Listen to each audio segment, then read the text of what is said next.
Hello everyone, welcome back to my channel. This is Rishabh and I am going to read and only read for you all guys almost all the chapters of 9th ICSE. So let's begin.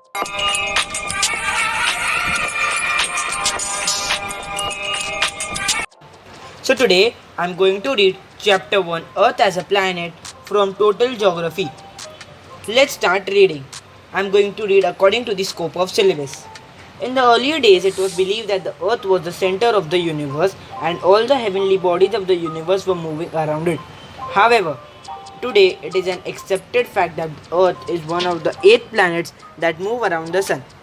It is the only planet which supports life. From space, the earth looks blue because 70% of its total area is covered by water. Hence, it is called watery planet.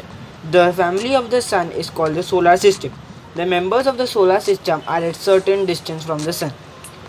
The chief members of the solar system are the planets, the satellites, and that revolve around the planets and other celestial bodies called asteroids, comets, and meteors. The planets, in order of their distance from the sun, are Mercury, Venus, Earth, Mars, Jupiter, Saturn, Uranus, and Neptune. Shape of the Earth. The Earth is not a perfect sphere, it bulges slightly at the center and is flattened at the poles. In the golden days, the Earth was considered to be a flat disk with steep edges. Aryabhatta, the 5th century Indian astronomer and mathematician, believed in the round shape of the Earth. He said that the Earth was spherical in shape and rotated on its axis. In the 6th century, Greek philosopher Pythagoras said the same thing. Today, we have convincing evidence to prove that the Earth is spherical in shape. So all the points of proof that the Earth is spherical in shape I am not reading because it's not in the scope of syllabus. So let's start reading by the Earth as a planet. Earth as a planet is a spherical object in space that moves around the sun, a star, and receives light from it. The planets do not have light of their own. They move around their stars in fixed paths called orbit. Earth as an oblate spheroid. These both points are also not there, but these are type general knowledge, that's why I am reading. The Earth is said to be spherical, but it is not a perfect sphere. Its diameter varies at the equator and at the poles. Its diameter at the equator is 12756 kilometers, while its polar diameter is 12714 kilometers. This difference in diameter is due to the centrifugal force of the Earth's rotation at a great speed, which forms a bulge at the equator and a compression at the poles. Thus, the Earth is said to be an oblate spheroid. The shape of the Earth is also described as geoid, which means Earth-shaped. Earth as a home of humankind. Our Earth is the only planet that supports life. Unlike other planets, it is covered with green vegetation, enormous blue-green oceans containing over 1 million islands, a large number of streams and rivers, huge land masses called continents with mountains, ice caps and deserts. Some form of life thrives virtually in every part of the earth, from the coldest parts of the poles to the warmest parts of the equator. Earth has a certain features that make it habitable and thus a unique planet. Some of these features are given below. Distance from the sun. The earth is at optimum distance from the sun. Hence it is neither too hot nor too cold. The distance between the earth and the sun makes life possible on the earth. If it was closer to the sun, any life present would get burned from too much heat of the sun. If it was farther from the sun, life would freeze because of lack of heat. Temperature. The earth is the third planet from the sun. It has an average temperature of 17 degrees Celsius, which is suitable for life to exist. If the average temperature on the Earth's surface changes by only a few degrees, many species would perish due to extreme heat or cold. The other two terrestrial planets, Mercury and Venus, are very hot with maximum temperatures of more than 400 degrees Celsius.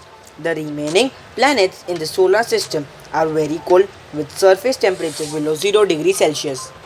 Venus is the second planet from the Sun, but it is hotter than Mercury. This is because the atmosphere around Venus is mainly composed of carbon dioxide. The carbon dioxide produces greenhouse effect on the surface of Venus. Thus, the temperature on its surface remains very high. The Earth's atmosphere contains a very small quantity of carbon dioxide. Atmosphere. Atmosphere is the layer of air around the Earth. It is a mixture of gases like nitrogen 78%, oxygen 21%, carbon dioxide, helium and argon less than 1%. The atmosphere receives heat from the sun by solar radiation and loses heat by Earth's radiation. In this way, a balance is maintained. The Earth's atmosphere is made up of life supporting gases like nitrogen, oxygen, and carbon dioxide. Other gases include helium and argon. Ozone, present in the Earth's atmosphere, absorbs the harmful ultraviolet rays of the sun. The atmosphere also prevents loss of heat from the Earth's surface and helps to keep the Earth warm. Water. Earth is a watery planet with 70% of the Earth's surface being covered by water. Distribution of water is responsible for moderating the climate and surface condition of the Earth. The self-regulating and self-sustaining structural and functional unit of biosphere is called the ecosystem. This system depends upon the sun for its energy. A pond, a lake, desert, grassland, meadow, forest are common examples of ecosystem. There is an exchange of materials and energy within the ecosystem as well as between adjoining ecosystems. They are all interconnected and hence interrelated. The vast network of all interconnected ecosystems constitute the biosphere. Thus, biosphere is that part of the Earth's terrestrial system including air, land and water in which life develops and where life processes in turn get transformed. It is the life zone of the Earth. Water from seas, rivers and lakes evaporates into the atmosphere where it condenses and falls back as precipitation. Most of the water on land flows back to the oceans. Thus, water moves in a continuous cycle, the hydrological cycle as shown in figure 1.8. There is a proper balance between evaporation, condensation and precipitation without which life would not be possible. Water can absorb enormous amount of heat without causing much change in its temperature. During the day, water bodies rapidly absorb enormous amount of heat. Thus, the earth remains fairly cool.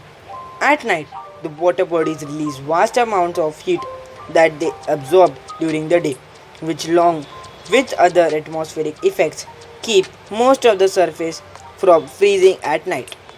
But for the tremendous amount of water on the earth, far greater day and night temperature variations would exist.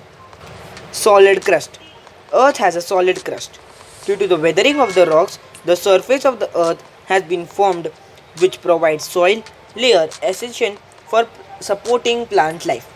Soil also provides various nutrients necessary for the growth of the plant, which in turn supports all form of animal life directly or indirectly. Biosphere. Biosphere is the narrow realm of contact and interaction between the atmosphere, lithosphere and hydrosphere. Biosphere provides all the necessities for all the species living on earth, that is light, heat, water, food and habitats.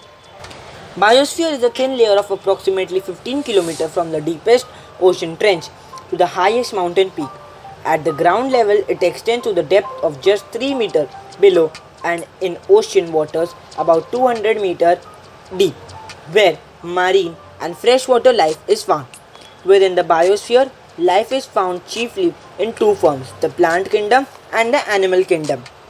So life-giving cycles is even cancelled. So that's it for today guys. This is the end of the first chapter of geography. Hope you like it. Thank you.